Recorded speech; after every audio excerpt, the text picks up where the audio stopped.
Nous, les boîtes nomades, on a une association, on a été fondé il y a 4 ans et on s'est fondé sur une mission, celle de supprimer tous les emballages jetables de la restauration en proposant des solutions de réemploi, des boîtes réutilisables, mutualisées, dans différents métiers, entre différents commerces, pour que ce soit plus vertueux et qu'on économise des ressources.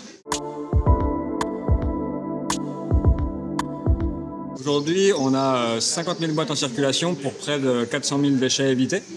Et c'est des chiffres qui sont en forte croissance, pas le nombre de boîtes en circulation, mais le nombre de déchets évités. Parce que c'est ça l'avantage du réemploi, c'est qu'on ne met pas plus de boîtes en circulation, mais on évite toujours plus de déchets. Alors, une boîte, quand elle est jetable, c'est pareil que pour une boîte réutilisable. Sa durée d'utilisation, c'est rarement plus de 20 minutes. Il faut bien imaginer qu'une boîte neuve, qui sort du restaurant en vente à emporter, 20 minutes après, elle est déjà dans une poubelle. Elle a été conçue pour ça, elle a été conçue pour être jetée. C'est quand même une aberration écologique aujourd'hui. Et vraiment, je pense qu'on peut utiliser mieux nos ressources. En tout cas, nous, au boîtes nomades, on pense qu'on peut utiliser mieux nos ressources. Donc une boîte nomade, ça va être pareil, elle va être utilisée pendant 20 minutes.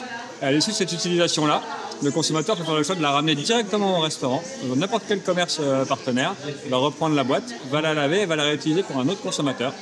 Si par contre, c'est pas pratique pour lui de la ramener tout de suite, il peut la conserver et la ramener plus tard. À ce moment-là, il y a un système de consigne qui va être mis en place et le temps où la boîte n'est pas disponible, la consigne va être conservée.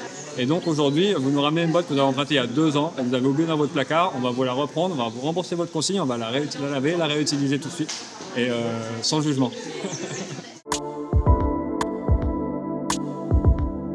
Donc nous, on choisit que des contenants qui sont dans des résines, quand ils sont en plastique, en polypropylène, qui sont des résines connues, qui sont recyclables en fin de vie.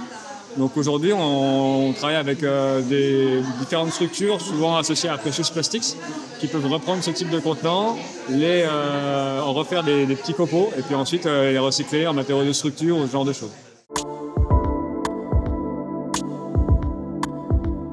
Bien sûr, l'objectif, c'est qu'aujourd'hui, on n'est plus d'emballage jetable en sortie de restaurant, ça devienne un réflexe, et que partout, les gens soient en demande.